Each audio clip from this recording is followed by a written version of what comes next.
So can you see my screen? Yes, sir. Yes, sir. Okay, Yes, okay. sir. Yes, sir. Let us Yes, begin. sir. Sir. Let us start with today's lecture. So हम लोगों ने अब तक diversity in the living world unit शुरू किया था और उसका पहला चैप्टर द लिविंग वर्ल्ड शुरू किया और उसमें कैरेक्टरिस्टिक देख रहे हैं हम लोगों ने। ग्रोथ देख लिया, रिप्रोडक्शन देख लिया, मेटाबॉलिज्म देख लिया, क्या क्या देख लिया आपको याद है? yes, sir. Yes, sir. कितना तक देखा था आपने? Yes. आप किसी ने कोई क्वेश्चन मार्क क्या है मतलब? सॉरी यहाँ देखता हूँ मैं मेरा मैसेज, मैंने कुछ पूछा है मैसेज से। सी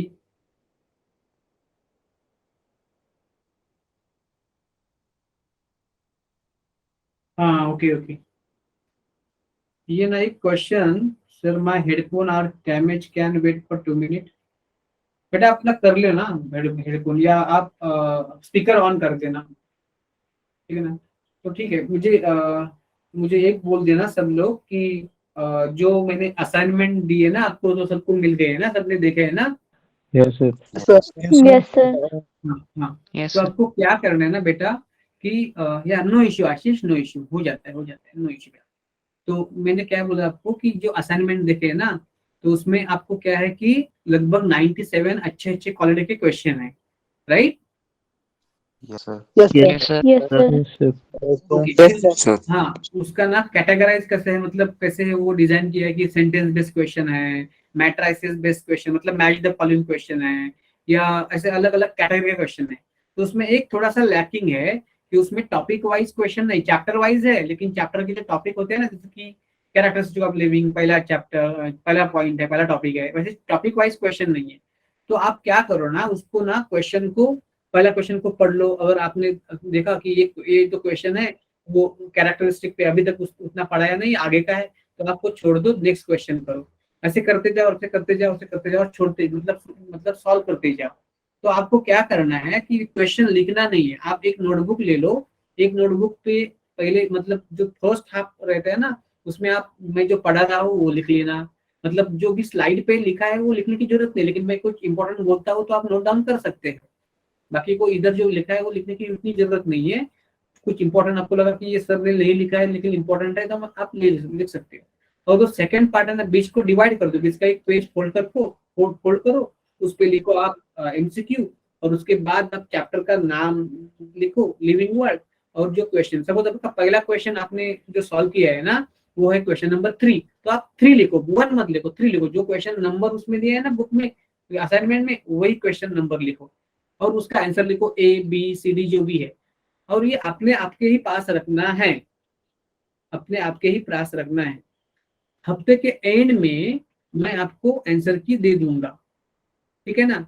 लेकिन आप तब तक रुकिए मत, आप क्या करो, आंसर की से ना पढ़ना ना एक गलत बात, एक तरीके से मतलब गलत मतलब इतना अच्छा नहीं है। तो मेरे हिसाब से आप क्या करो कि हर क्वेश्चन, मतलब सपोज आज के कैरेक्टरिस्टिक पे आपके कितने 20 क्वेश्चन हो गए, 20 क्वेश्चन सपोज आपने सॉल्व किया आज, तो वो 20 क्वेश्चन सॉल्व करने के बाद हर क्वेश्चन का देखो वो लाइन कहाँ से है, वो देखो एनसीईआरटी की किस पेज से है, और मैंने दिया नोट्स उस ये स्लाइड कौन से स्लाइड पे है और किस है, वो देखो। थोड़ा आपको थोड़ा सा कष्ट होगा, लेकिन देखो उसका क्या होगा, मतलब तो आपको समझ में आता जाएगा कि ये सेंटेंस में क्वेश्चन कैसे बनते हैं। तो ऐसे आपको प्रैक्टिस होता गया ना, तो आगे आगे आपको पता चलेगा कि एनसीईआरटी के लाइंस पे कैसे क्वेश्चन बनते हैं। तो आगे आगे आप जाके पढ़ोगे, तब तक आपको पहले ही रियलाइज हो जाएगा कि इस लाइन पे ऐसे क्वेश्चन बन सकते हैं। हाँ, बनेंगे नहीं बनेंगे वो अलग बात है नीट में, लेकिन ऐसे बन सकते हैं, संभावना है। तो आपका जो एनालिटिकल ब्रेन है ना, जो ब्रेन एनालिसिस करता है ना, वो ऐसे उसको एक मतलब ये एक्सरसाइज दो कि वो ऐसे उसको प्रोग्राम करो ब्रेन को, कि ऐसे वो सोच सके कि हर लाइन पढ़ते पढ़ते टाइम कि इस पे कैसे बाबा क्वेश्चन बन सकते हैं। तो आपको अंदाजा आता जाएगा उसके बाद में। ओके, यू विल रियलाइज कि ये क्वेश्चन कैसे आएगी इस लाइन पे। तो वो आपको ज्यादा अच्छा रहेगा प्रैक्टिस के लिए, और आपको आंसर भी मिल जाएगा, क्योंकि आंसर की पे डिपेंड नहीं रहना चाहिए कि आंसर की पे देखा लेकिन एनसीईआरटी की कौन से पेज से है, कौन से लाइन से है, वो नहीं देखा ना, तो ज्यादा मतलब नहीं है सिर्फ आंसर की देखने का। तो कोई कोई आंसर की गलत भी हो सकती है, लेकिन आपको अच्छे तरह से पता चले। और इससे भी आपका मतलब समझ नहीं आ रहा है कि ये क्वेश्चन का आंसर तो बहुत सारे अलग अलग पॉइंट पे बेस है, और सीधे तरीके से मुझे आंसर नहीं मिल रहा है एनसीईआरटी में से, या नोट में सपोज, तो आप ना वो क्वेश्चन नंबर, ऐसे जो क्वेश्चन नंबर रहेंगे उसको अलग पॉइंट मतलब ये इस पेज पे लिखो और मेरे को व्हाट्सएप कर दो पर्सनल की ये क्वेश्चन मुझे उसका आंसर एनसीईआरटी में भी ढूंढने में नहीं मिल रहा है।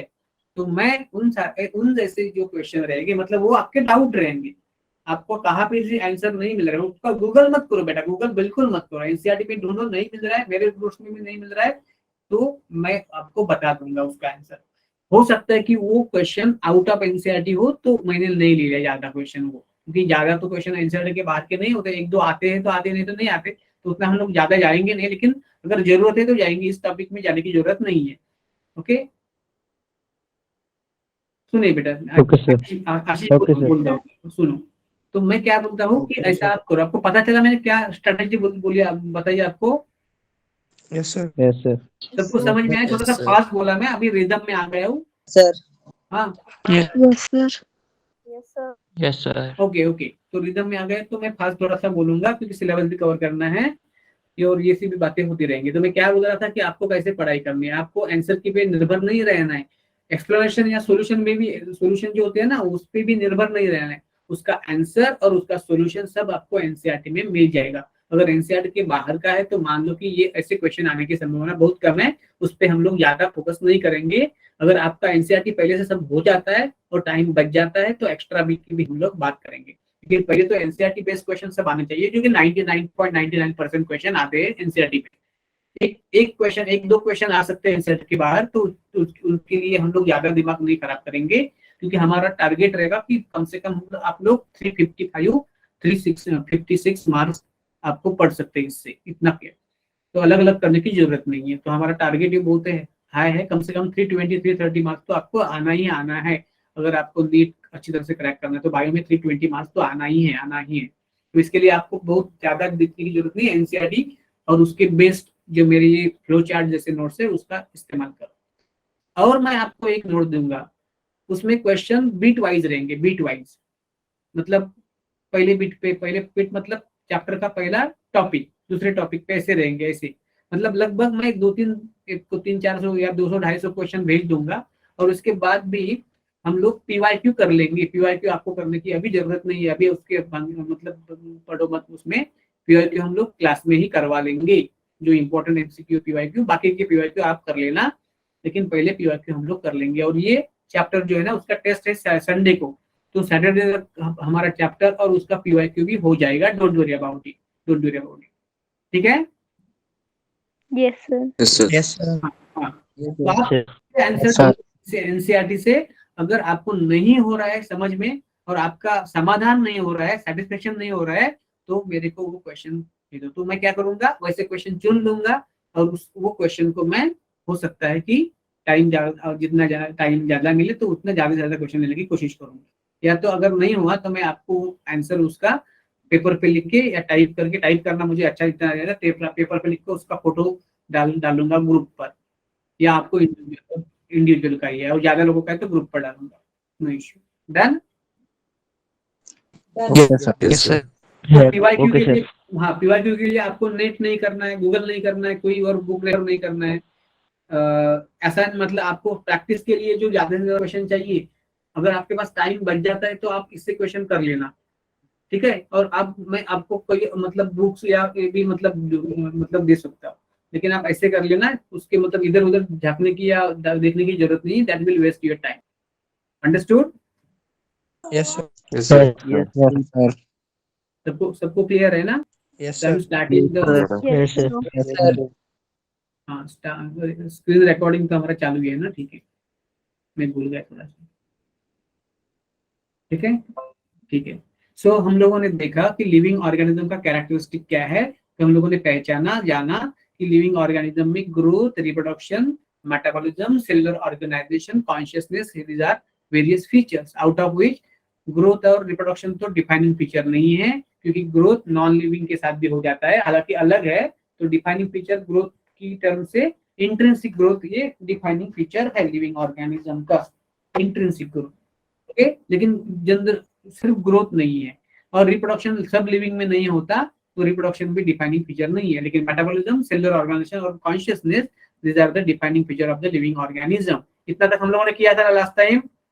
Yes, sir. Yes, Yes, sir. sir. Yes, sir. Okay okay. और ह्यूमन ऐसे ऐसे ऐसे ऑर्गेनिज्म है कि उसके पास कॉन्शियसनेस और दैट इज सेल्फ अवेयरनेस के साथ साथ सेल्फ कॉन्शियसनेस, सॉरी कॉन्शियसनेस मतलब अवेयरनेस के साथ साथ सेल्फ अवेयरनेस या सेल्फ कॉन्शियसनेस भी होता है. तो कॉन्शियसनेस डिफाइनिंग फीचर है, लेकिन सेल्फ कॉन्शियसनेस सिर्फ ह्यूमन में है, सब एनिमल ऑर्गेनिज्म में नहीं है, तो डिफाइनिंग फीचर नहीं हो जाता.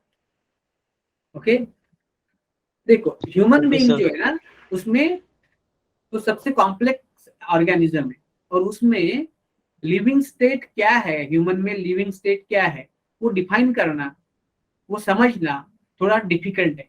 क्योंकि फॉर एग्जांपल सपोज कोई पेशेंट है, कोमा में हॉस्पिटल में एडमिट है, और उसका हार्ट या लंग खुद नहीं चल रहा है, उसका ब्रेन डेड है, और उसका हार्ट और जो लंग है वो मशीन पर चलाया जा रहा है, तो ये पेशेंट लिविंग है या नॉन लिविंग है, कोई बोलेगा मुझे?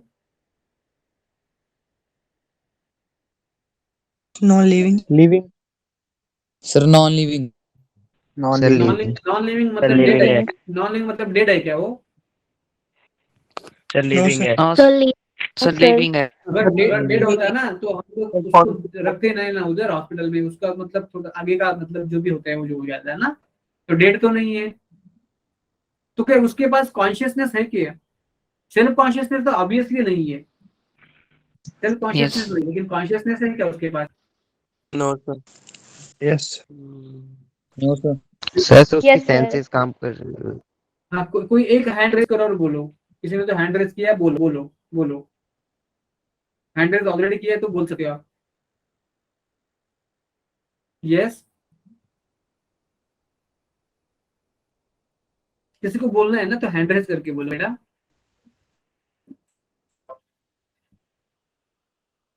ठीक है मैं बोलूंगा नो वरी. तो ये जो कोमा में जो पेशेंट है, अगर एनसीईआरटी में उसका आंसर दिया है, लेकिन हम एनसीईआरटी ना हम लोग बारीकी से देते नहीं, तो कोई टीचर आपको अलग अलग जवाब देंगे, लेकिन उसका एनसीईआरटी के लाइन में ही अर्थ छुपा है. तो क्या है उसका अर्थ? उसका अर्थ ये है कि एक मिनट ना, सॉरी, यस, तो उसका मतलब ये है कि जो ह्यूमन इसमें कोमा में चला गया है, अगर देखो if such patient come back to life then it is living. अगर वो अपने नॉर्मल जिंदगी में वापस आ जाता है तब तो लिविंग कहलाएगा, अगर नहीं आता तो नॉन लिविंग कहलाएगा. ठीक है ना? तो जब कोमा में है तो तब डिसाइड करना बहुत डिफिकल्ट है, लेकिन अगर कोमा उसका खत्म हो जाता है, बाद में वो नॉर्मल लाइफ में आ जाता है तो लिविंग कहेंगे, अगर नॉर्मल लाइफ में नहीं आता तो उसको नॉन लिविंग कहेंगे. ठीक है ना? Yes. Yes, sir. Clear? Yes, sir. Yes, sir. Yes. ठीक है, Yes, sir. गुड. तो डिपेंड्स ऑन द कंडीशन. सो जब तक वो कोमा में है तब तक कुछ कह नहीं सकते कि लिविंग है या नॉन लिविंग है, लेकिन उसमें ना मेटाबॉलिज्म हो रहा है, मेटाबॉलिज्म तो हो रहा है, क्योंकि उसमें जो दवाई दे रही है उसका डाइजेशन या मेटाबॉलिज्म हो रहा है. ठीक है ना? ओके, तो इसलिए बोलते हैं ना कि मेटाबॉलिज्म होने के बाद भी वो लिविंग है या नॉन लिविंग है ये कहना थोड़ा मुश्किल है, क्योंकि ह्यूमन है भाई, मोस्ट कॉम्प्लेक्स ऑर्गेनिज्म है, तो इसको लिविंग स्टेट डिफाइन करना बहुत कॉम्प्लिकेटेड है. ठीक है? ये प्रॉपर्टी आपको पता है क्या? इंटरैक्ट एंड इमर्जेंस पता है? No. तो No, sir. No, sir. No, No, sir. sir. सुनिए, Sir. इंटरैक्ट एंड इमरजेंस क्या होता है? इमरजेंस का मतलब अलग अलग है. एक जो मतलब है वो एपियर है, एपियर. इंटरैक्ट का मतलब आपको पता है, इंटरैक्ट मतलब अलग अलग चीजें जो एक दूसरे से कम्युनिकेट करते हैं उसको इंटरैक्ट बोलते हैं. देखो कि आपको पता है ना कि जब आपने एनिमल किंगडम पढ़ा था तब आपने पढ़ा था कि लेवल ऑफ एनिमल ऑर्गेनाइजेशन, तो आपको पता चला कि एनिमल एक तो मल्टी सेलुलर है, या टिश्यू लेवल का है, या ऑर्गन लेवल का है, या ऑर्गन सिस्टम लेवल का है. अभी इधर हम लोग बात करेंगे सब लिविंग ऑर्गेनिज्म की, नॉट ओनली एनिमल. तो देखो कि कोई ना कोई लिविंग ऑर्गेनिज्म सिर्फ सिंगल सेल से है, तो उसका सिर्फ लाइफ सेल से ही बना है, लेकिन कोई लिविंग ऑर्गेनिज्म में टिश्यू है, तो अलग अलग या सेम टाइप के सेल्स इकट्ठा हो गए और उसको टिश्यू बनाया गया। कोई कोई ऑर्गेनिज्म में टिश्यू का ऑर्गेनाइजेशन ऑर्गन में बन जाता है, कोई कोई ऑर्गेनिज्म में ऑर्गन का ऑर्गन सिस्टम बन जाता है, और किसी तो में ऑर्गेनिज्म, कंप्लीट ऑर्गेनिज्म जो है बॉडी, उसमें अलग अलग ऑर्गन सिस्टम रहते हैं। ऑर्गेनिज्म जो है ना, उनसे बनता है पॉपुलेशन, और डिफरेंट पॉपुलेशन से बनता है कम्युनिटी, और कम्युनिटी से बनता है बायोम, और बायोम से बनता है बायोस्फीयर। तो this is the level of organization in the living system, ठीक है ना।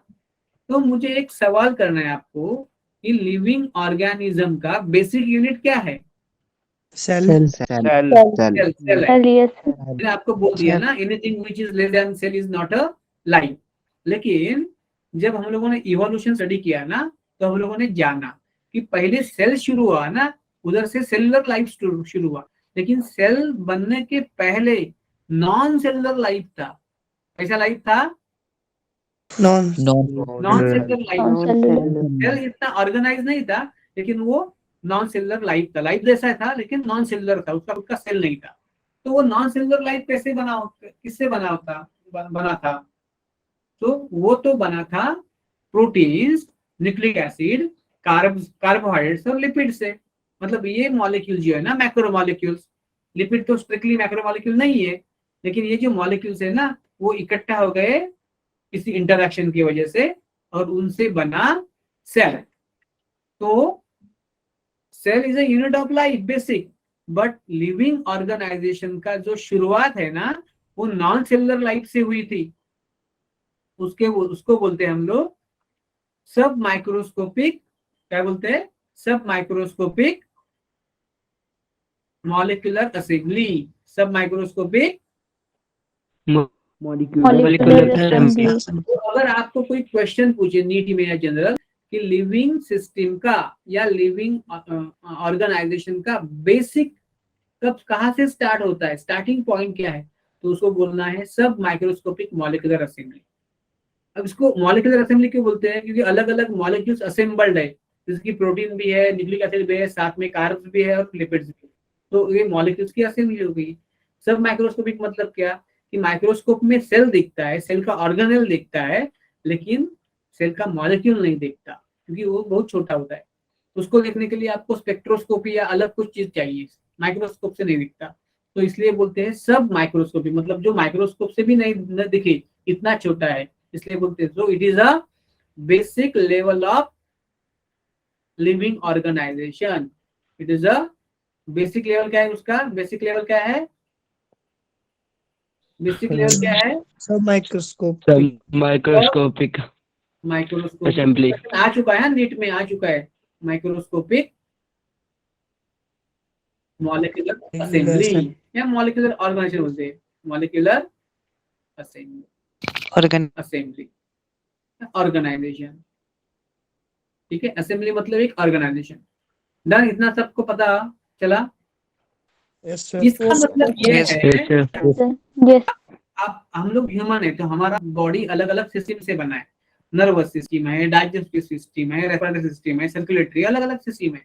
लेकिन क्या एज ए ह्यूमन की जो प्रॉपर्टी ह्यूमन बीइंग में है, वो किसी एक सिस्टम में प्रेजेंट है क्या? एक या अनेक सिस्टम में प्रेजेंट है क्या? मतलब ह्यूमन की प्रॉपर्टी सिर्फ मतलब डाइजेस्टिव सिस्टम में प्रेजेंट है क्या? या कोई सिस्टम में प्रेजेंट है क्या? कोई एक सिस्टम में प्रेजेंट है क्या? No, sir. नहीं है। मतलब जब सब सिस्टम एक दूसरे से इंटरैक्ट करते हैं ना, तो उसमें ऑर्गन सिस्टम के इंटरैक्शन से, अलग अलग ऑर्गन सिस्टम के इंटरैक्शन से एक अपीयर हो जाता है, वो होता है ऑर्गेनिज्म, इमर्ज होता है ऑर्गेनिज्म। वैसे ही ऑर्गन सिस्टम की प्रॉपर्टी इंडिविजुअल ऑर्गन में नहीं है, लेकिन जब अलग अलग ऑर्गन एक दूसरे से इंटरैक्ट करता है, तो उससे बनता है ऑर्गन सिस्टम का प्रॉपर्टी। सो उस इंटरैक्शन से क्या हो जाता है? इमर्ज या appear organ system. So organ कैसे बनता है? इमर्ज होता है, अपीयर होता है, इंटरैक्शन बिटवीन द टिश्यूज।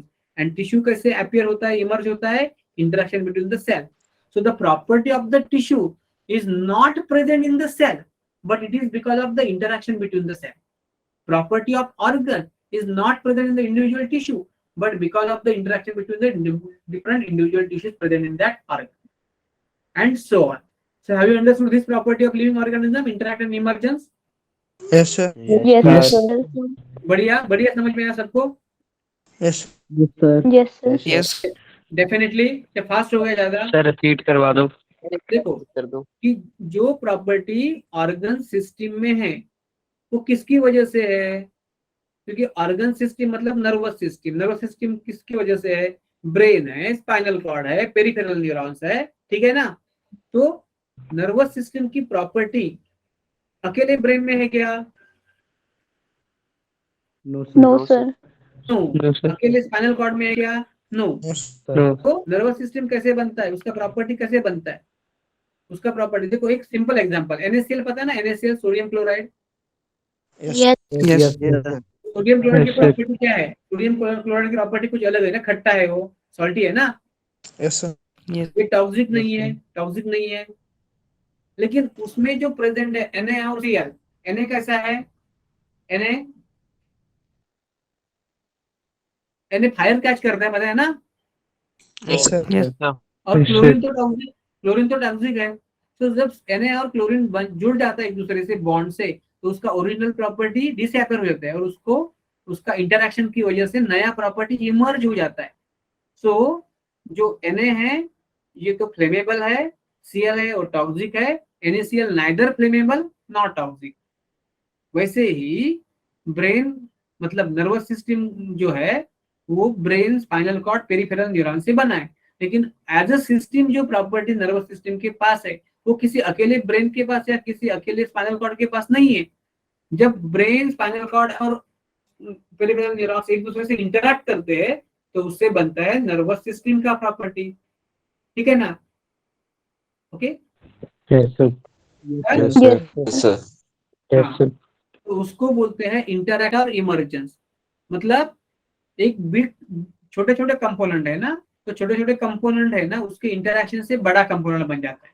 तो बड़ा कंपोनेंट में जो छोटे कंपोनेंट है वो किसी इंडिविजुअल छोटे कंपोनेंट में बड़े कंपोनेंट की प्रॉपर्टी नहीं है। तो बड़े कंपोनेंट को प्रॉपर्टी किसकी वजह से मिली? क्योंकि उसमें जो छोटे कंपोनेंट थे वो एक साथ रह रहे थे, एक दूसरे से इंटरेक्शन कर रहे थे, इसकी वजह से उसको बड़ा कंपोनेंट वाला प्रॉपर्टी मिल गया। ये बड़ा कंपोनेंट दूसरे कोई और बड़े कंपोनेंट से जुड़ गया, इंटरेक्ट करवा लिया और उसकी इंटरेक्शन से उससे और बड़ा कंपोनेंट बना, ऐसा इमर्जेंस हो जाता है, इंटरेक्शन हो जाता है। क्लियर है सबको? Yes, sir. Yes, sir. Yes. पक्का क्लियर है? Yes sir. Yes, sir. Yes. ये Sir. Property Yes, sir. NCERT में है ना, पता है ना आपको, अपनी पढ़ी होगा ना एनसीईआरटी, Yes. ठीक है? Yes, sir. अभी understood? Yes. Yes, sir. Sir. The property of the cell is not present in the individual molecule. Cell एक सेल जो है उसका जो प्रॉपर्टी एज ए सेल वो कोई अकेले प्रोटीन में, अकेले न्यूक्लिक एसिड में, अकेले कार्बोहाइड्रेट में, अकेले लिपिड में नहीं है। लेकिन जब प्रोटीन, न्यूक्लिक एसिड, कार्ब्स और लिपिड्स एक दूसरे से इंटरेक्ट करते हैं तो उसकी वजह से सेल को अपना प्रॉपर्टी मिल जाता है। मतलब the property of the cell is not present in the individual molecule, but because of the interaction between the individual molecule. So the property of the tissue is not present in the individual cell, but because of the interaction between the individual cell that make the tissue. The property of the organ is not present in the individual tissue, but it is because of the interaction between the individual tissue, and so on. Done? Clear itna? Yes. Yes, sir. Yes. Yes, sir. Sir. Okay. Yes, sir. Yes, sir. Yes, sir. Good. Good. Sir. इस पे question बनता है, important है, इसको ignore मत करो। Self organise क्या होता है? सेल्फ ऑर्गेनाइज देखो, ये जो अभी आपने देखा सेल, तो किसी ने ऐसा किया क्या कि बाबा अलग अलग मॉलिक्यूल को एक साथ रख दिया और उससे सेल का ऑर्गेनाइजेशन बन गया, या टिश्यू को अलग अलग एक साथ करवा दिया तो उसका टिश्यू ऑर्गन बन गया। तो इसका ऑर्गेनाइजेशन ये खुद बना है या दूसरे किसी ने बनाया है? खुद बना है। खुद बन। राइट? तो सेल्फ खुद ऑर्गेनाइज है ये जो ऑर्गेनाइजेशन है ना, सेल लेवल, टिश्यू लेवल, ये खुद उनके इंटरैक्शन से बन जाता है, खुद के इंटरैक्शन से बन जाता है सेल्फ ऑर्गेनाइजेशन। ठीक है? Yes, sir. Yes, yes. Yes, समझ में sir. आ रहा है बेटा? समझ में मतलब आ रहा है या मतलब ऊपर से जा रहा है? No, Sir, आ रहा है। आ रहा है, sir. पक्का हो रहा है ना सब concept? Yes, sir. sir. Yes, sir. Concept पे फोकस करेंगे बेटा, कंसेप्ट इतना स्ट्रांग करना है ना कि कोई भी क्वेश्चन आ जाए। ठीक है, सेल्फ रेप्लिकेशन मतलब क्या? इसका सिंपल मीनिंग है रिप्रोडक्शन। रिप्रोडक्शन एक प्रकार का रिप्लिकेशन है ना, अपने जैसे रिप्लिका, रिप्लिका मतलब कॉपी बना रहे हैं। सो रिप्रोडक्शन कैसा है, सेल्फ है या दूसरे से कंट्रोल होता है? Self Self. सेल्फ है ना, दूसरे से कंट्रोल नहीं हो जाता। लिविंग ऑर्गेनिज्म का रेप्लिकेशन हो बोलो या रिप्रोडक्शन, वो खुद करते हैं, दूसरे से कंट्रोल नहीं होता। दूसरे कोई करने को बोलेंगे ऐसा नहीं होता, या कंट्रोल करेंगे, वो खुद से कंट्रोल हो जाता है उनसे। इतना क्लियर है सबको?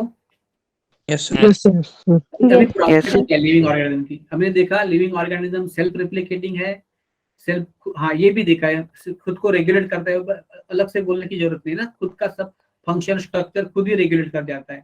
इवॉल्व भी होता है, अलग अलग कंपोनेंट एक दूसरे से कंपोनेंट इंटरैक्ट भी करते हैं, और उसको कॉन्शियसनेस भी है। तो डेफिनेशन क्या है, living organisms are self replicating, self regulating, evolving, interactive systems capable of responding to external stimulus, they show consciousness. तो जो अभी ऑर्गेनिज्म हम लोग देख रहे हैं, लिविंग ऑर्गेनिज्म पृथ्वी पर जो है, अभी प्रेजेंट में है, पास में होके गए या फ्यूचर में आएंगे, वो सब लिविंग ऑर्गेनिज्म एक दूसरे से लिंक्ड है। क्यों लिंक्ड है? कि कहीं ना कहीं सबके साथ कॉमन जेनेटिक मटेरियल है, मतलब उसका जो कॉमननेस है ना वो अलग अलग है। किसी में ज्यादा कॉमन है, किसी में कम कॉमन है, लेकिन कम भी तो कोई ना कोई, मतलब माइन्यूट भी हो कॉमन तो है वो common. So present, past and future organisms are linked to one another because they share common genetic material but to a varying degree। किसी में ज्यादा कॉमन है, किसी में कम कॉमन है, लेकिन उसका एंसेस्टर सेम है सबका, किसी ना कहीं एंसेस्टर सेम है कहीं ना कहीं, तो उसके बाद सेम जेनेटिक मटेरियल हो जाता है with sorry common genetic material with varying degree. Done है इतना? Yes, sir. Yes, sir. Yes. Yes, sir. अभी देखेंगे आप लोग next point, that is a diversity in the living world. हाँ, अभी हम लोगों ने कंसिडर क्या किया कि ग्रोथ, रिप्रोडक्शन वगैरह सब कैरेक्टरिस्टिक्स सबको क्लियर हो गए। Interaction, emergence, self regulation, evolving का हम लोग देख लेंगे इवोल्यूशन चैप्टर में, लेकिन आपको थोड़ा सा आइडिया है। तो self regulating, self interacting, self controlling, या फिर हम लोग इमर्जेंस, इंटरैक्ट जो अभी पढ़ा है प्रॉपर्टी, सबको क्लियर है कि नहीं है? Yes, sir. Yes, Yes, sir. sir. Definitely definitely.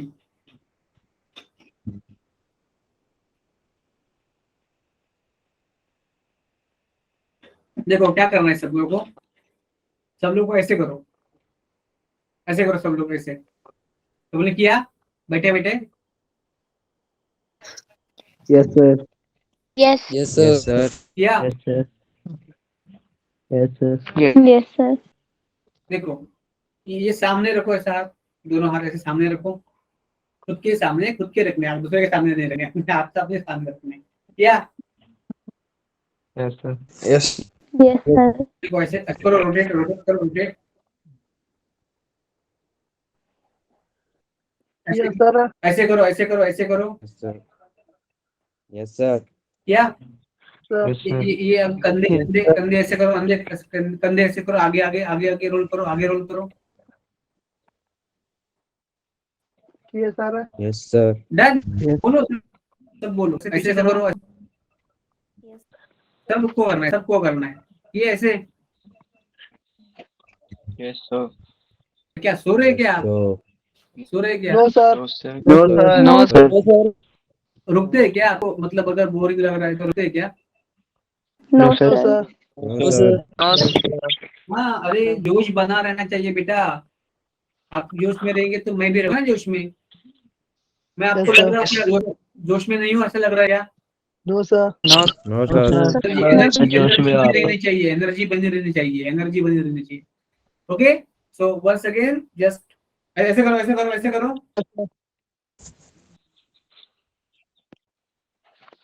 ऐसे करो। Yes, sir. या Yes, sir. Yes. done, done. Good. See here. So now the next point, that is the diversity in the living world. देखो कि ये जो living organism है वो variety में कोई छोटे माइक्रोस्कोपिक है, कोई बड़े है। अगर आप कोई एरिया मतलब कोई नई जगह पे जाओगे और उस पर ढूंढोगे तो आपको वैरायटी मिलेगी, अलग अलग वैरायटी मिलेगी। सपोज आपने कोई एरिया पहले से देखा, उस पे वैरायटी जो लिविंग ऑर्गेनिज्म की मिली थी उसको आपने जाना। आप कुछ टाइम के बाद वही एरिया फिर से दोबारा एक्सप्लोर कर रहे हो तो भी आपको नई वैरायटी मिल जाएगी, अलग अलग वैरायटी मिल जाएगी। ठीक है।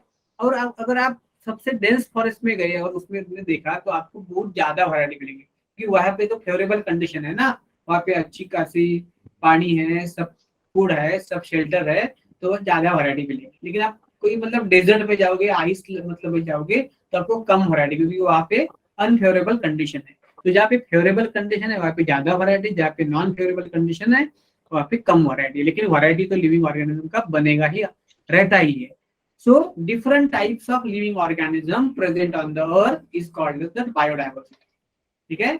इस पृथ्वी पर हम लोगों ने पाया है कि बहुत सारे डिफरेंट टाइप्स के लिविंग ऑर्गेनिज्म रहते हैं, तो उसको बोलते हैं different types of living organism, बोलते हैं दे आर बायोडाइवर्सिटी। क्या बोलते हैं उसको?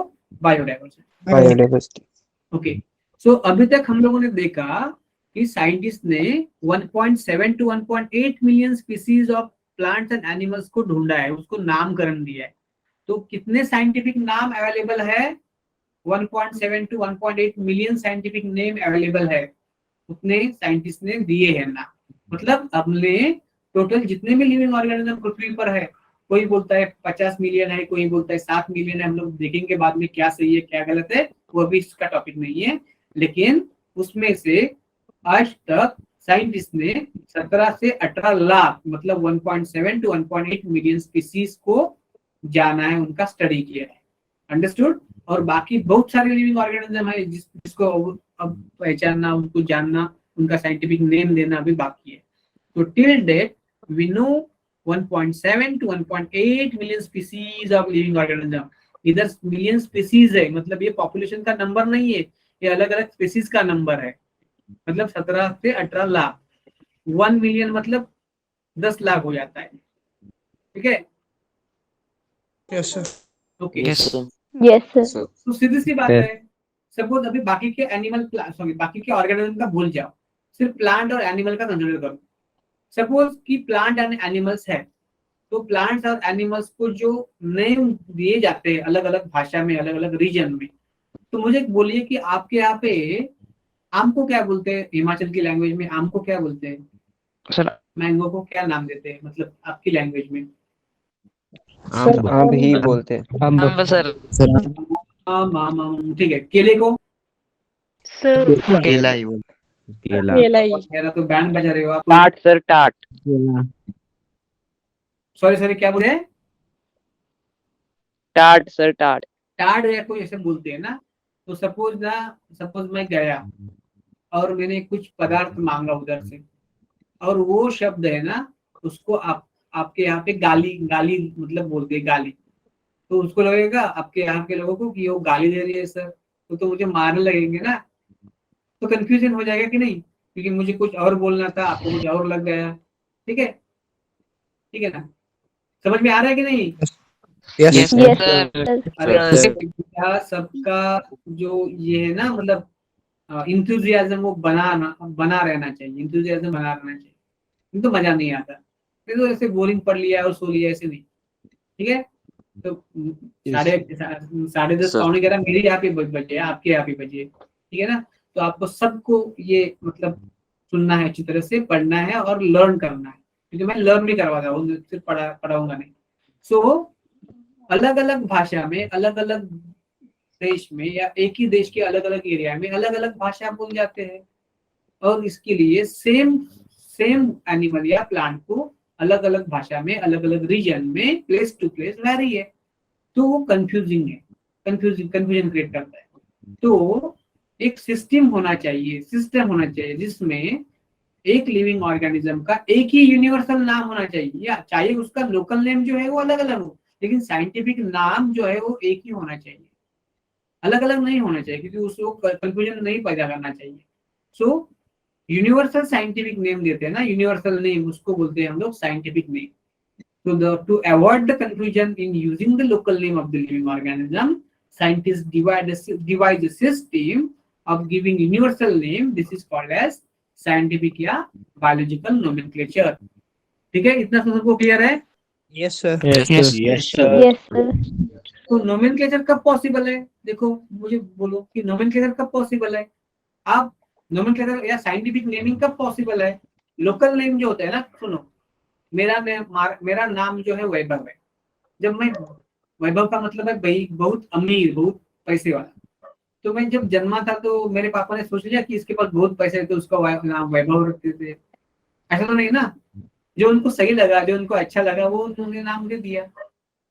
ठीक है, Yes, sir. तो ये तो Yes. मेरे प्रॉपर्टी भी नहीं था ना, ये तो उनको लगा तो. लेकिन जो साइंटिफिक नेम है ना वो ऐसे अच्छा लगता है, सुनने में अच्छा लगता है, उसका मीनिंग बहुत है, अच्छा है, ये अलग ही नेम है, ऐसे नहीं देते. उसका कोई रूल्स एंड रेगुलेशन हो जाता है, मतलब रहता है. तो अगर आपको किसी ऑर्गेनिज्म का लोकल नेम कंफ्यूज कर रहा है, इसकी वजह से आप उसको साइंटिफिक नाम दे रहे हो, तो साइंटिफिक नाम कब दे सकते हो? साइंटिफिक नाम उनके साइंटिफिक इंफॉर्मेशन पे बेस्ड है. किससे बेस्ड होता है? उस पे Scientific Scientific information. Scientific information. Scientific information कैसे मिलती है? जब आप Sir, उसकी उसको क्या classification. करते हैं? Classification. Classify. वो बात Identify. कैरेक्टराइज करते हो, मतलब डिस्क्राइब करते हो. उसका मॉर्फोलॉजी Yes. कैसा है, उसका एनाटॉमी कैसा है, उसका सेल स्ट्रक्चर कैसा है, उसका जीन स्ट्रक्चर कैसा है, वो कहाँ पे रहता है, वो कैसे न्यूट्रिशन डेवलप करता है, वो कैसे मतलब मेटाबॉलिज्म करता है, ये कैसे कैरेक्टरिस्टिक Yes. उसमें है. ये सब जानने के बाद उस कैरेक्टरिस्टिक के बेस पे हम लोग उसको साइंटिफिक नामकरण कर लेंगे. तो ये जो चीज है ना, ये जो चीज है कि to know the characteristic of the living organism and based on their information or based on their scientific description or characterization, we give the name. We think what name is to be given. So उसको बोलते हैं, उसको पहचानना. That is identification. मतलब क्या है कि to know what name is to be given to a particular organism. अगर एक पर्टिकुलर ऑर्गेनिज्म को साइंटिफिक कौन सा क्या नाम देना है वो जानना है, वो जानने को बोलेंगे identification. Okay, so to know what name is to be given to a particular organism. ये ऐसा ऐसा है, इसका ये फीचर है, वो फीचर है, इसकी बेस से उसको कैसा नाम देना है वो जानना ही है. नाम देना अलग है, नाम देना मतलब नोमेनक्लेचर, लेकिन नाम कौन सा देना है, उसके प्रॉपर्टी पे बेस उसको कौन सा नाम देना है ये पहचाना, तो उसको बोलते हैं identification. Done? Yes, sir. Yes, Yes, sir. sir. तो एक सिस्टम में क्या, Yes, sir. Yes, sir. ये प्रॉपर्टी के बेसिस पर उसको साइंटिफिक कौन सा साइंटिफिक नाम देना है ये जान लेना. इसका ये प्रॉपर्टी है, उसके बेसिस पे इसको ये नाम देना है, ये जानना, ये आइडेंटिफाई करना. To know is called as identification. Done? Clear? Yes, sir. Yes, sir. Yes, sir. Yes, sir. Yes, sir. Identification ये ऐसा है कि उसमें बहुत सारे लोग कंफ्यूज हो जाते हैं. हाँ, कैसे मैं आगे बताऊंगा, पहले मैं थोड़ा सा अगला पॉइंट क्लियर कर. So identification is to know what name is to be given to a particular organism which is based on the description. बाद में एक बार उसको आइडेंटिफाई किया, पता चला कि इसके ये कैरेक्टर है और इसको ये नाम दिया, ये डिसाइड हो गया है. अभी वो उसका नाम देना है, उसको नाम देना है ना. तो देना मतलब ऐसा नहीं कि उसके कान में बोलना है ये नाम है. तो नाम देना है मतलब उसको नोमेनक्लेचर देना है, तो उसके लिए कुछ रूल्स रहेंगे ना. नाम देने के लिए कुछ रूल्स रहेंगे, कुछ लॉज रहेंगे, कुछ नॉर्म्स रहेंगे. तो ये नाम की साइंटिफिक नाम देने के जो लॉज है वो कौन सेट करते हैं? हम लोग सेट करते हैं क्या? वो हमारे मम्मी पापा कह देते हैं कि हमारा नाम क्या हो. ठीक है, लेकिन ऑर्गेनिज्म का साइंटिफिक नाम क्या क्या होना चाहिए उसके कैरेक्टर्स पे बेसिस पे, कि कौन सा मतलब इसके रूल्स कौन देते हैं? Scientist. Scientist. Scientist. Number of scientist, खूब सारे साइंटिस्ट ने एक सिस्टम या प्रोसीजर एस्टेब्लिश किया है. ये सिस्टम ऐसा है कि उस सिस्टम के रूल्स को फॉलो किया तो हम लोग साइंटिफिक नेम हर एक ऑर्गेनिज्म को दे सकते हैं उसके प्रॉपर्टी के बेस पे. So number of scientist have formulated or established procedure, उसने एक प्रोसीजर बना दिया कि अगर आपको किसी ऑर्गेनिज्म को नाम देना है तो आपको क्या क्या क्राइटेरिया फॉलो करना है। ये सिस्टम या प्रोसीजर किसने दिया? नंबर ऑफ साइंटिस्ट ने दिया। अलग अलग साइंटिस्ट है ना, वो इकट्ठा हो गए और उन्होंने एक डिसाइड किया कि अगर कोई नया ऑर्गेनिज्म मिल जाता है और उसका प्रॉपर्टी डिस्क्राइब हो जाता है और उसके ऊपर उसको किसी को उसका नाम देना है तो नाम देने के लिए उसको क्या क्या रूल फॉलो करना चाहिए कि बाबा ये होना चाहिए, ये नहीं होना चाहिए, ये होना चाहिए। ये जो रूल सेट किए हैं ना वो साइंटिस्ट ने किए हैं। वो रूल यूज करके ही हम लोग को उसको नाम देना है। हमारे मतलब का रूल नहीं निकालेंगे, उसका उनका जो रूल होगा ना वही हम लोग फॉलो करेंगे। Then you can give the name based on their rules assigned by scientists. समझ में आ रहा है सबको? Yes, sir. Yes, sir. Yes, sir. Yes, Sure? Yes, sir. Yes, sir. Yes, sir. Sir. Easy लग रहा है? इजी लग रहा है? Yes, sir. Yes, sir. अभी तक का मैंने क्या Yes, sir. बोला कि बहुत सारे अलग अलग टाइप के लिविंग ऑर्गेनिज्म है, उनमें से 1.7 to 1.8 का नामकरण हमने ऑलरेडी किया है। कैसे किया है? देखो कि अलग अलग ऑर्गेनिज्म को अलग अलग लैंग्वेज में अलग अलग नाम दिए जाएंगे, वो कंफ्यूजिंग रहेंगे।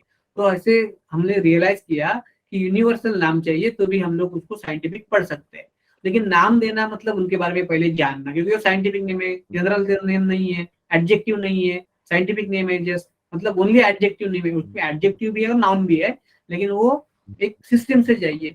तो वो नीड थी कि कॉमन नेम जो है मतलब वर्नाक्युलर नेम है या लोकल नेम है, वो जो नेम है वो कंफ्यूजिंग है, तो साइंटिफिक सिस्टम चाहिए, साइंटिफिक सिस्टम चाहिए। ठीक है, लेकिन अगर किसी को साइंटिफिक नेम देना है तो उसके लिए कोई ये करना चाहिए, सिस्टम होना चाहिए नोमेनक्लेचर का। तो पहले तो किस ऑर्गेनिज्म को कौन सा नाम देना है ये जान लेना बेस्ड ऑन देयर डिस्क्रिप्शन। ये इसके ये कैरेक्टर है, इसको ये नाम देना है। वो जो जानना है वो आइडेंटिफाई करना है to which name is to be given to which organism, उसको बोलते हैं आइडेंटिफिकेशन। और नेम एक्चुअल देते हैं ना तो कुछ रूल के सेट रूल के बेसिस पर देते हैं, तो उस रूल को फॉलो करके नाम देना उसको बोलते हैं नोमेनक्लेचर। तो आइडेंटिफिकेशन बाद में नोमेनक्लेचर। ठीक है? Yes, sir. Yes, sir. Yes, sir. देखो अभी आपने मेरे कुछ लिखा नहीं है। स्लाइड आ गया आपको? स्लाइड चेंज हो गया? Yes, sir. Yes, sir. No, sir. देखो No, sir. No, sir. Wait wait wait wait आ रहा है। लैगिंग हो रहा है क्या मेरा? लैगिंग? No, sir. बेटा जी आपको समझ में आ रहा है ना मैं क्या पढ़ रहा हूँ? Yes, sir. Yes, Yes, sir. Easy लग रहा है कि डिफिकल्ट लग रहा है? Easiest. Easy. Sir, is- Easy. Easy कैसे समझा रहा हूँ मैं? Yes. yes, sir. Yes, sir. Yes, या sir. इजी को डिफिकल्ट बना रहा हूँ? No, sir. no, sir. Sir. Good good. अभी मैं लिखूंगा, Easy को और easy कर रहे हो। सॉरी मैं लिखूंगा आपको। आया ये Yes, स्क्रीन पे आ रहा है? Yes, sir. 1 मिनट है, मैं थोड़ा सर स्क्रीन खाली है। स्क्रीन पे आ रहा है कि जो लिख रहा हूँ मैं? sir, अभी तो No, sir. blank है। No, sir. अभी मैंने लाइन या जिगजैग लाइन रेड कलर की ड्रॉ की, दिख रहा है क्या? No, sir. No, sir. No, sir. 1 minute. No, sir. 1 minute.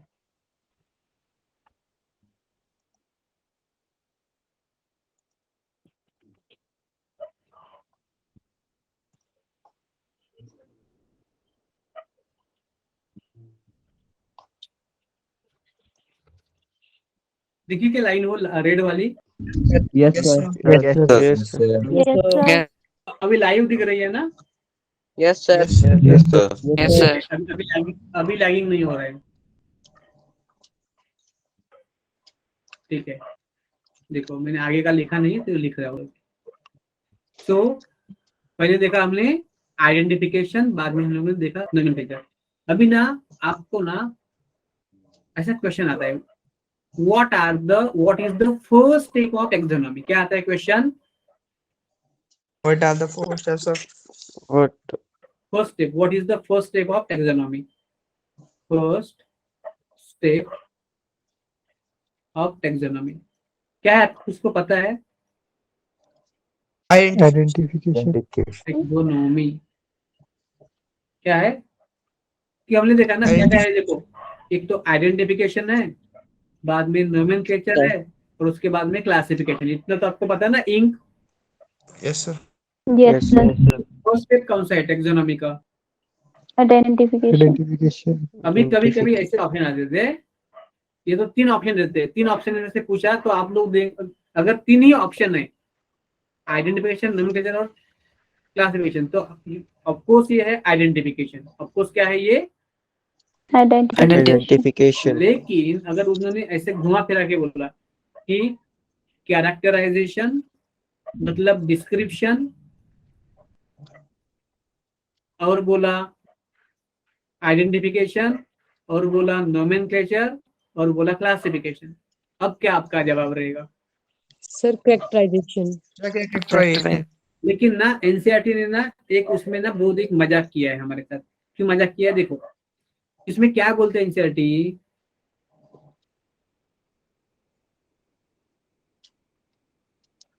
अलग अलग प्रकार के लिविंग ऑर्गेनिज्म है, उसका लोकल नेम कंफ्यूजिंग है, इसलिए उनको साइंटिफिक नेम देना चाहिए। और साइंटिफिक नेम वही मतलब हम लोग दे सकते हैं जब हम लोग को उसका कैरेक्टर या डिस्क्रिप्शन पता हो। और जो प्रोसेस है कि उनके साइंटिफिक कैरेक्टर पे या डिस्क्रिप्शन पे जो हम लोग उसको नाम देना है, वो जान लेना, उसको बोलते हैं आइडेंटिफिकेशन। मतलब एनसीईआरटी ने उसने क्या किया? एनसीईआरटी ने उसने क्या किया कि आइडेंटिफिकेशन के अंदर ही उसको इंक्लूड करवा दिया ना, उसके अंदर ही उसने इंक्लूड करवा दिया उसको, कैरेक्टराइजेशन को। मतलब अलग नहीं दिया है, कैरेक्टराइजेशन को, ठीक है ना? You understanding or not? Yes, sir. Yes sir. बोला sir, आइडेंटिफिकेशन का मतलब क्या दिया एनसीईआरटी ने कि to know what name is given to which organism, कौन से ऑर्गेनिज्म को कौन सा नाम देना है बेस्ड ऑन देयर कैरेक्टरिस्टिक, इसको बोला है आइडेंटिफिकेशन। क्या बोला है कि कौन से ऑर्गेनिज्म को कौन सा नेम देना है बेस्ड ऑन देयर कैरेक्टरिस्टिक, इसको बोला है आइडेंटिफिकेशन। मतलब उन्होंने इनडायरेक्टली बोला है कि पहले उसको कैरेक्टराइज करो, पहले उसको क्या किया है, क्या करो? Characterize. तो मतलब अगर आपको 4 ऑप्शन दिए हैं, उसमें कैरेक्टराइजेशन भी है या डिस्क्रिप्शन और आइडेंटिफिकेशन भी है, तो आपको लिखना है क्या? क्या लिखना है? कैरेक्टराइजेशन। मतलब जैसे ऑप्शन है ना, जैसे क्वेश्चन, वैसा आपका आंसर होना चाहिए। अगर कैरेक्टराइजेशन नहीं दिया है तो आप लोग बोल सकते हैं आइडेंटिफिकेशन, अगर दोनों दिया है तो आप लोग को बोलना चाहिए characterization. Done? Yes, sir. sir, Yes, sir. ये ऐसे एरियाज है, वो ध्यान रखना आप कहाँ पे, वो आप नोट कर लेना, क्योंकि बाद में शायद आपको ना ये ऐसे बातें हैं शॉर्टकट वो पता नहीं चले, क्योंकि एनसीईआरटी में ऐसा नहीं लिखा होता। ठीक है ना? Yes, sir. क्लियर? तो अगर ये ऐसा मार्क है ना क्वेश्चन का, भूलो मत, क्योंकि मुझे बच्चे पूछते सर इसका आंसर तो ना एक क्वेश्चन में इसका आंसर दिया है, एक बुक में कैरेक्टराइजेशन और दूसरे में मुझे आइडेंटिफिकेशन, क्या सही है? तो मैं बोलता हूँ उसमें क्वेश्चन फिर से पढ़ो। तो क्वेश्चन में अगर 4 लिखा है तो कैरेक्टराइजेशन, अगर तीनों लिखा है कैरेक्टराइजेशन नहीं है तो आइडेंटिफिकेशन। ठीक है? सो नोमेनक्लेचर Yes, sir. देखो, अगर ये नेम देना है ना साइंटिफिक नेम, तो साइंटिफिक नेम तो हम लोग रैंडमली नहीं दे सकते कैसे भी, तो उसके लिए साइंटिस्ट ने कोई रूल डिजाइन किया है। क्या डिजाइन किया है? कोई रूल डिजाइन किया है। ओके, तो उस रूल पे, उस प्रोसीजर पे मतलब साइंटिफिक नेम कैसे देना है, उसका रूल क्या है, उसमें कैसे कौन सी लैंग्वेज चाहिए, उसमें लैंग्वेज में कितने वर्ड चाहिए, कैसे लिखने हैं, कैसे मतलब उसको प्रिंट करना है। ठीक है?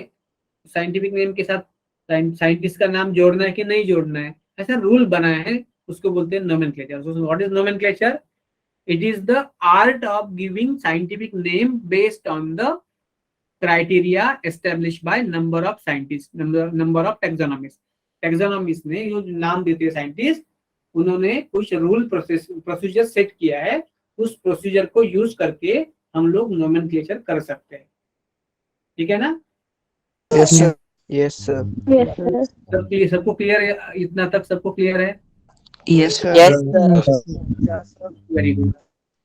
अभी मैं देखो Yes, sir. अभी रूल्स क्या है, देखो ये जो हमारे कार्लस लिनस महाराज थे ना, कौन थे? Careless Linus. कार्लस, उनका नाम क्या है पता है आपको? किनका सर? इनका नाम Carlos Line.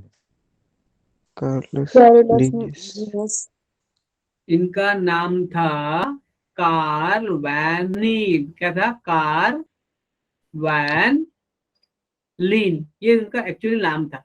लेकिन ये बंदा ऐसा अजीब सा होता ना, ये साइंटिस्ट, कि ये आप जैसे क्रेजी कैसे रहते हैं बच्चे कोई कोई, वैसे क्रेजी भी थे वो, ठीक है ना। सिंसियर नहीं थे, मतलब सिंसियर थे लेकिन वो क्रेजी भी थे, वो एंजॉय भी कर रहे थे। ऐसे नहीं कि बाबा कोई मतलब ऐसा पढ़ना है तो ऐसा मतलब सिंसियर सीरियसली पढ़ना है, कोई मजा नहीं लेना है जीवन का, ऐसा नहीं। तो इन्होंने क्या किया कि अपना नाम ही ऐसा बदल दिया कि बाइनोमियल जैसे नाम हो। उनका नाम था कार्ल वैन लीन, लेकिन अपना ही नाम को अलग कर दिया सिस्टम के जैसा, कार्लस लिनस। ठीक है, कैसा किया? कार्लस लिनस की बाइनोमियल लगी। ठीक है, okay sir. Yes, sir. Yes, sir. उन्होंने उन्होंने क्या किया? उन्होंने दिया बाइनोमियल नोमेनक्लेचर। क्या दिया? Binomial. Binomial Binomial nomenclature. nomenclature. Actually ना इसका रूल जो है ना, बाइनोमियल नोमेनक्लेचर का रूल जो है ना, वो इन्होंने दिया, प्रिंसिपल या रूल।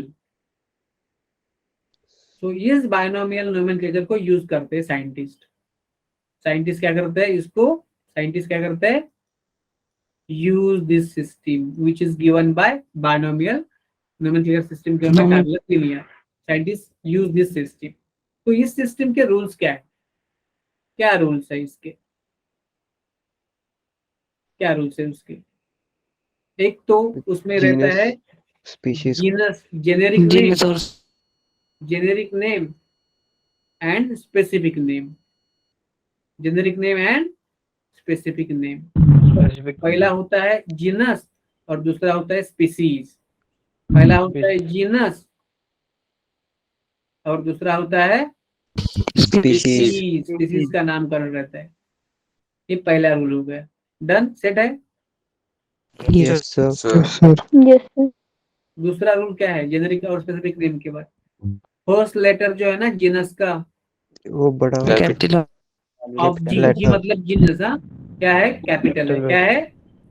कैपिटल।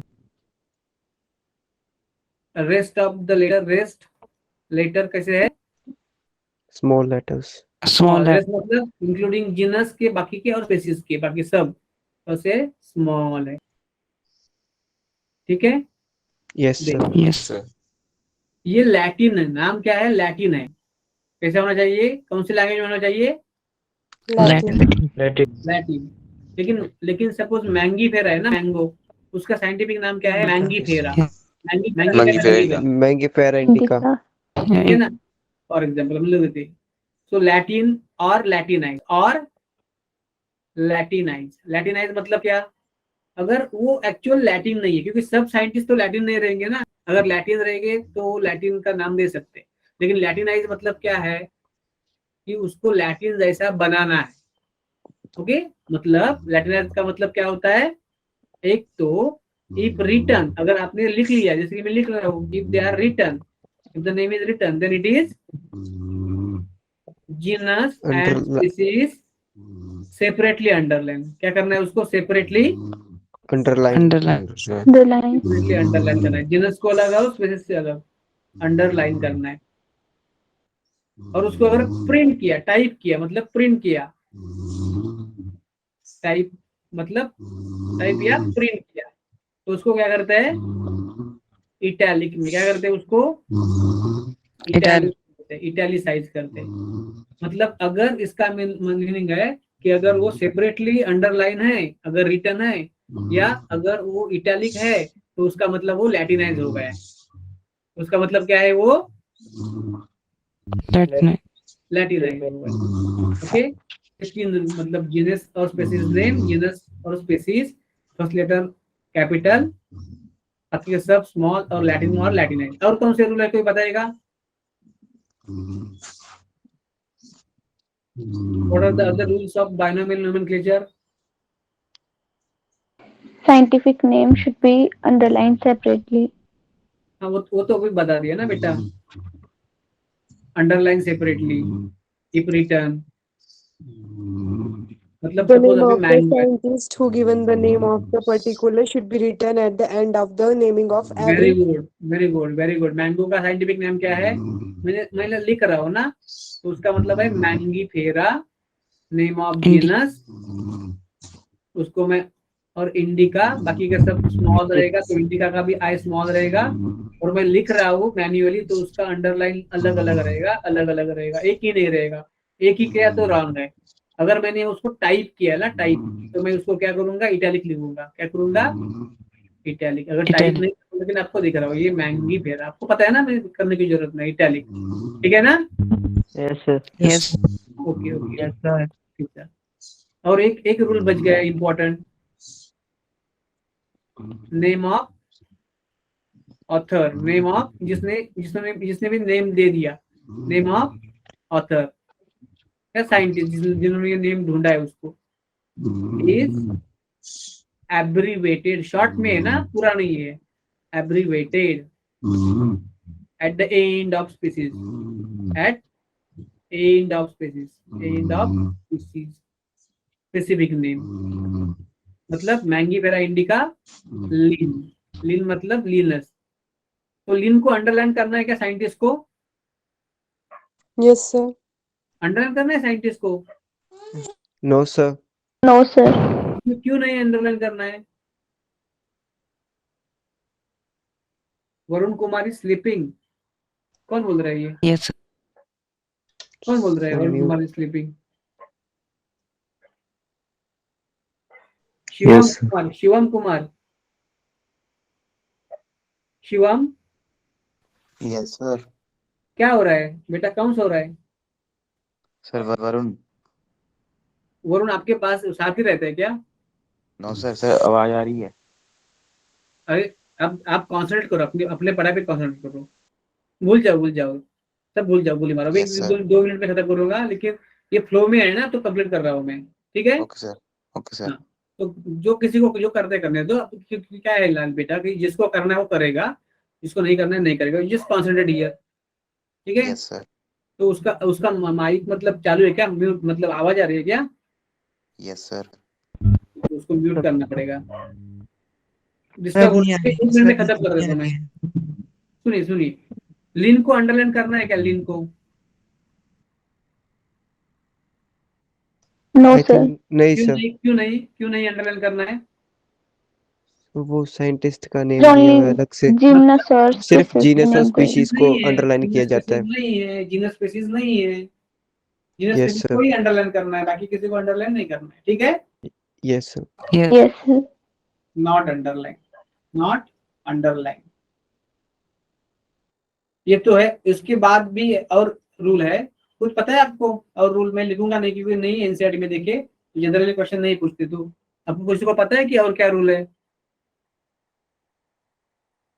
ठीक है, मिनिमम जो शब्द होते हैं ना, वो 3 रहने चाहिए, 3, मैक्सिमम 13, 3 से कम नहीं और 13 से ज्यादा अल्फाबेट नहीं, ठीक है? Okay, Yes. sir. और Yes. कभी कभी जीनस और स्पेसिस का सेम रहता है, ठीक है? वो तो नहीं चाहिए अभी, नहीं, दैट इज नॉट रिक्वायर्ड। सो इतना तो हम लोगों ने फिनिश करवा दिया। सबको समझ में आ गया? Yes, sir. Yes, Yes, Sir. sir. किसी को कोई डाउट है क्या? No, sir. मैंने No, sir. असाइनमेंट के बारे में सोचा, पूछा, बताया, और पीवाई की बातें बताया, तो वो सब समझ में आ गया आपको? Yes, sir. Yes. आज का कंसेप्ट क्लियर है, तो थम्स अप बना लो।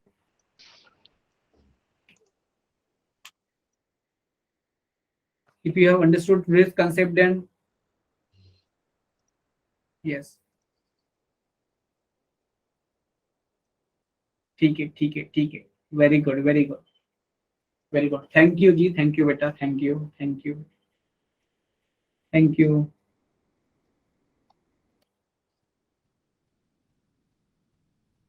ठीक है, तो गुड नाइट, मिलते हैं कल तो आपका टाइम Good अलग है night, ना? sir. कल आपका Good टाइम night, अलग sir. है। Good night, Yes, sir. sir. Good good night, night. sir. कल आपका टाइम 9 से 10 बजे ना? Yes, Yes, sir. Yes, sir. हाँ, कल से 3 बजे, ठीक है ना? थैंक यू, मिलते हैं। Sir. Yes, Good Good night, sir. good night, sir. Good, Good night, Good sir. night, sir. Good night, sir. Good night, sir. Yes, good night. Sir. Thank you, sir. चलो good night, सो जाओ अभी, आप पढ़ाई कर लो जो भी करना है आपको।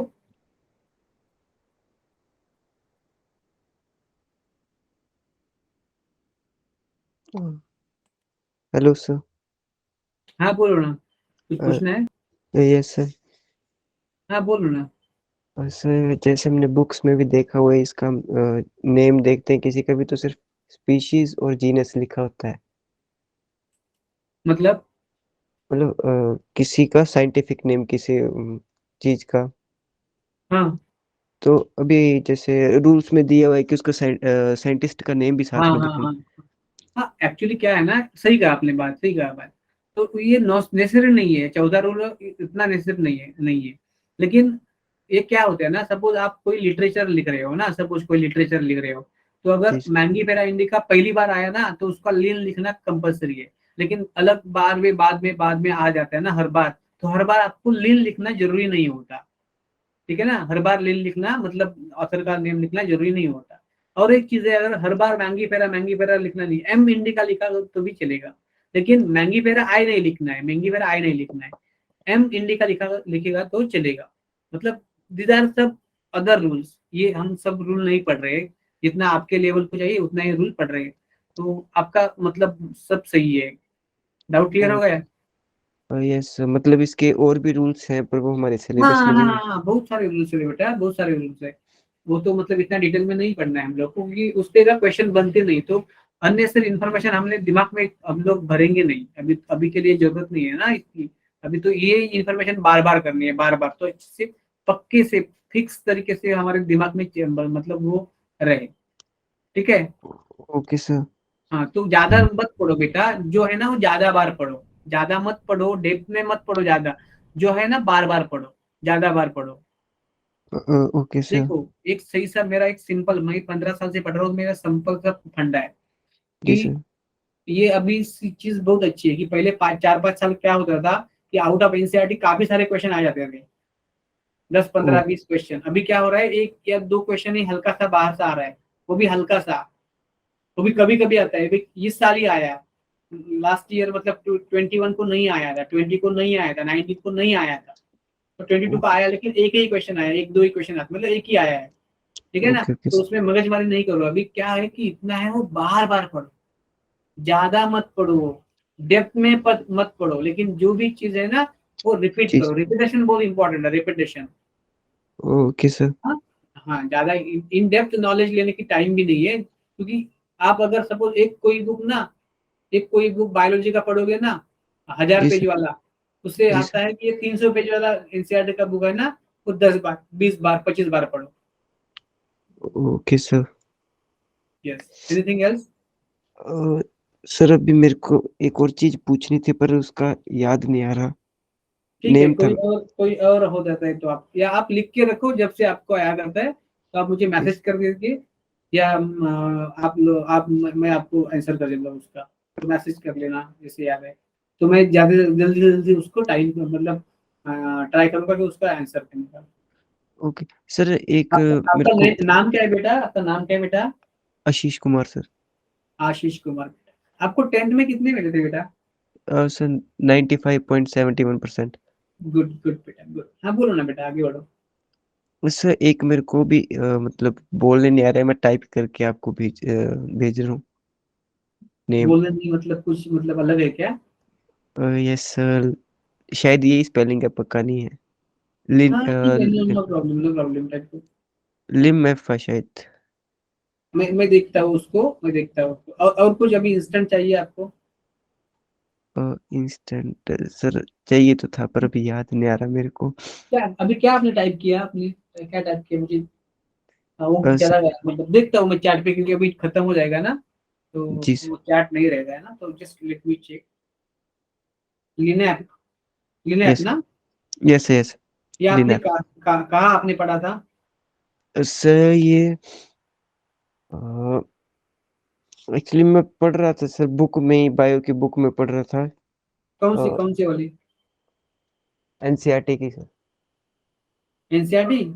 Yes sir. कौन सा चैप्टर पढ़ा आपने? वो शायद 16th चैप्टर था शायद। नाम क्या चैप्टर का बोलो? Digestion and absorption. ओके, ठीक है। और कुछ? No sir. ठीक है, ठीक है। तो अभी क्या यस प्लान, अभी अभी पढ़ने का मतलब है, या पढ़ जाते हो, या मतलब ये कर रहे हो?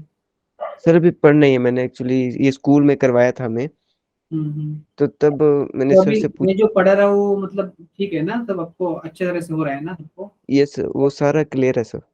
गुड बेटा। मतलब ऐसा नहीं ना कि ये टॉपिक हो चुका है तो आपको सेम ही नहीं लग रहा है ना? जी सर। ये टॉपिक आपका स्कूल में हो रहा है तो कुछ अलग लग रहा है ना, कि सेम ही लग रहा है? सर थोड़ा मतलब उससे ज़्यादा है, स्कूल वाले से ज़्यादा। ठीक है, ठीक है। किसी ने अभी हैंड रेज किया क्या? कोई तो हैंड रेज कर रहा था। कोई बचा है क्या, कि सब भी लेट हो गए? नहीं है, कुछ बच्चे 10-15। किसी को कुछ और, यस किसी को यस कुछ पूछना है क्या? सर। हाँ पूछे ना, किसी को कुछ पूछना था क्या? अब और सर हमारे को प्रीवियस क्लास की रिकॉर्डिंग मिल सकती है? सॉरी, मतलब जो पिछली क्लास हुई। अरे आपकी आवाज बहुत ना धीरे आ रही है, तो पता नहीं चल रहा है कि आप क्या बोल रहे हो। बेटा बोलो ना जोर से। पंकज कपूर ना, बोलो पंकज बेटा। सर जो पिछली क्लास हो चुकी है ना, उसकी रिकॉर्डिंग मिल सकती है? मेरी क्लास? Yes sir. हाँ शायद, मतलब आज का तो रिकॉर्डिंग हो गया ना, अभी चल रहा है रिकॉर्डिंग। इससे पिछली क्लास। हाँ तो शायद ना मैं भूल गया, वो मुझे याद आ रहा है, वो शायद भूल गया रिकॉर्डिंग करने को। अब सर आप करी थी। कल की yes sir. Yes sir. Recording किया था ना मैंने, कि कल की, मुझे भी याद नहीं रहा है। ओके। सर मैंने बोला था आपको। हाँ किया था ना मैंने रिकॉर्डिंग। Yes sir. तो मिल नहीं रही आपको? सर मैं पिछले कल नहीं था सर क्लास में, सर लेट आया। नहीं तो आप थे तो आपको क्यों चाहिए था रिकॉर्डिंग? सर थोड़ा डाउट था। तो रिकॉर्डिंग अभी अवेलेबल नहीं है क्या उधर साइट पे हो? सर पता नहीं, मैंने देखनी। देखो होगा रिकॉर्डिंग अवेलेबल, अगर रिकॉर्डिंग किया मतलब किया क्या होता है रिकॉर्डिंग अवेलेबल उधर? या सर आप कौन से सर साइट पे? कौन सा? हाँ, वो ना आप सर आलम सर से पूछ लिए, वो आपको बता देंगे कैसे करना है क्या। मतलब अब आलम अभी वो एक्सेस करना शुरू हुआ है, कि अभी नया है ना सिस्टम? तो अभी मतलब अभी एक्सेस करना शुरू हुआ है आपका या नहीं, तो मुझे पता नहीं। तो आप उनसे डायरेक्टली पूछ सकते हो कि सर मुझे रिकॉर्डिंग देखना है। तो आपको वैसे वैसे क्या पूछना था अभी, पूछ भी सकते हो आप मुझे। सर मैं क्लास में बहुत लेट आया था, टॉपिक पता ही नहीं चला।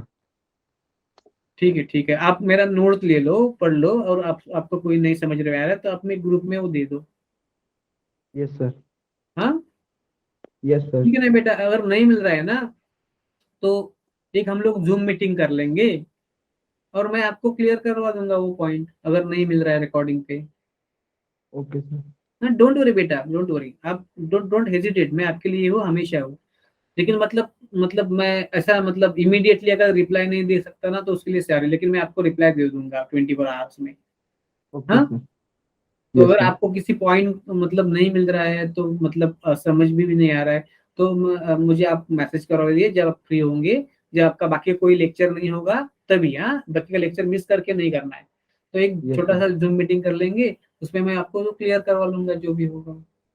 Yes sir. हाँ ठीक है। वंश वंश कुंडल बोलो ना बेटा। सर हमारे जो पेपर होने वाले हैं अभी 20 से। 20 दिसंबर से? Yes sir. हाँ हाँ, तो क्या बोलना चाहते थे, तो आप पेपर होने के होते हैं, ठीक है ना? सर मतलब ये वाली सॉरी, सर उस टाइम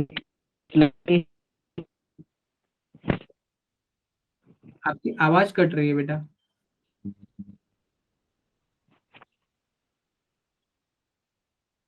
वंश बोलो ना। सर उस टाइम क्लास हमारी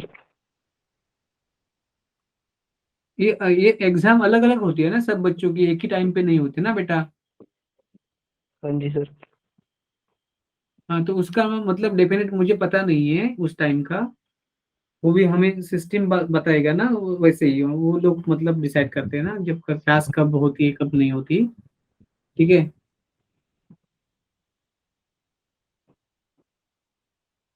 हेलो वंश, क्लियर? क्लियर हो गया आपको? Yes. हाँ वो धर्मेंद्र गर्ग आप कुछ बोल रहे थे, बोलो ना बेटा। सर हाँ सर बोलिए। ये नीट की क्लासें कब तक लगती रहेगी? सॉरी।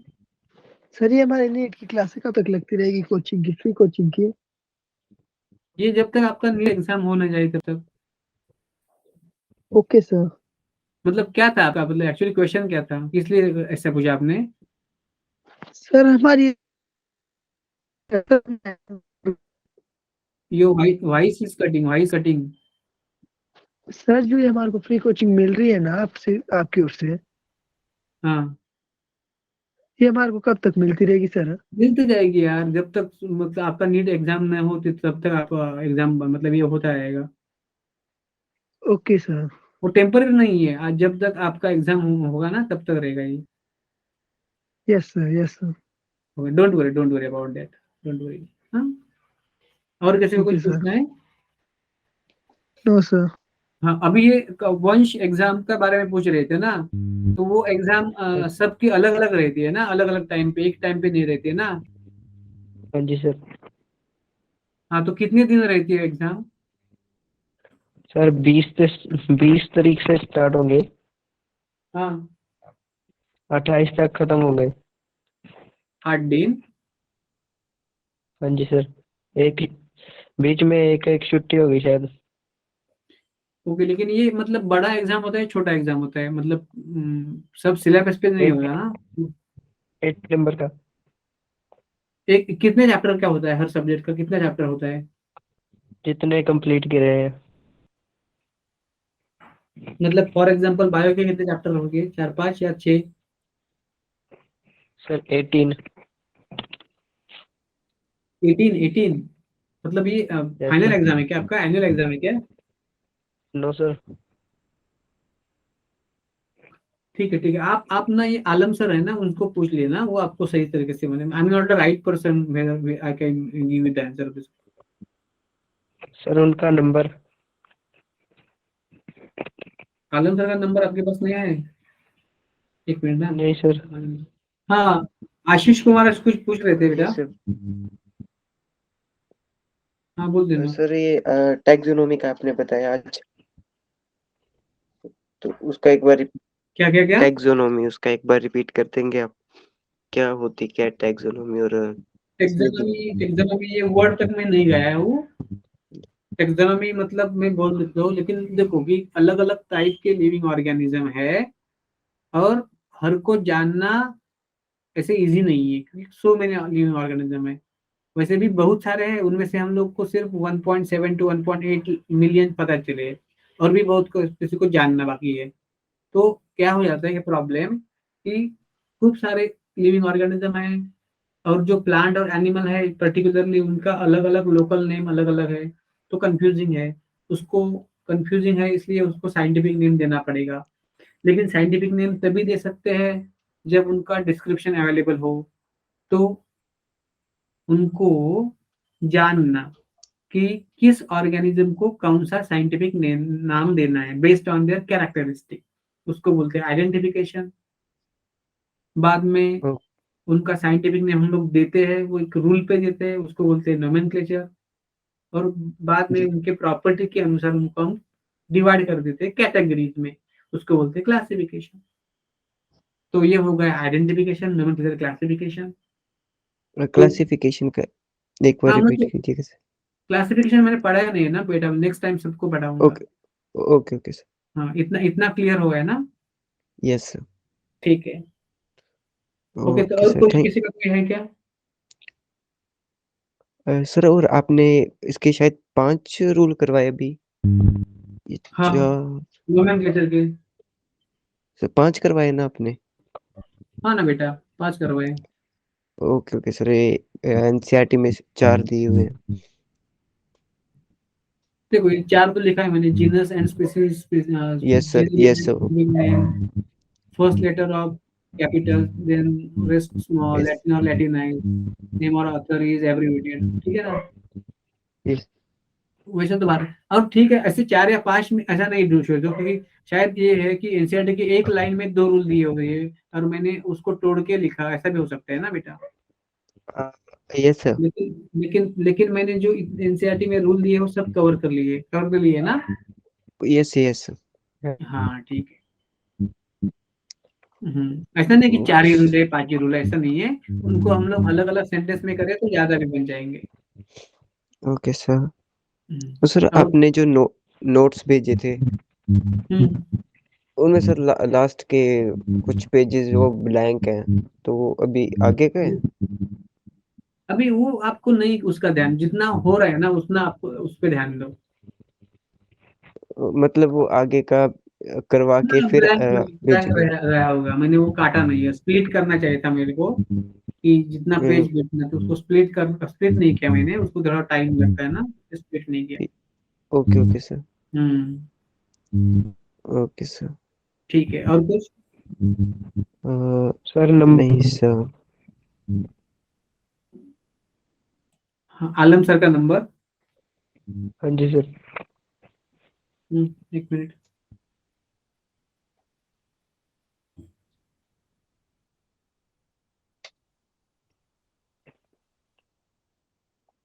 लिख लो। अभी हाँ जी, रिकॉर्डिंग स्टॉप नहीं, सॉरी, 73400 73400 31249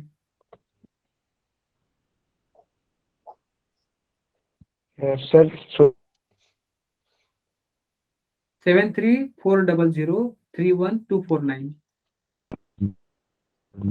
सब मिल गया। ठीक है, नोट कर रहे हैं? हाँ जी सर। ठीक है ठीक है, तो मिलते हैं कल तो आपका लेक्चर 9 बजे रहेगा ना? Yes sir. 5 का। हाँ जी। ठीक है, यस सर। थैंक यू बेटा, thank you. Good night. Thank you sir. Good night sir. Good night. Thank good night.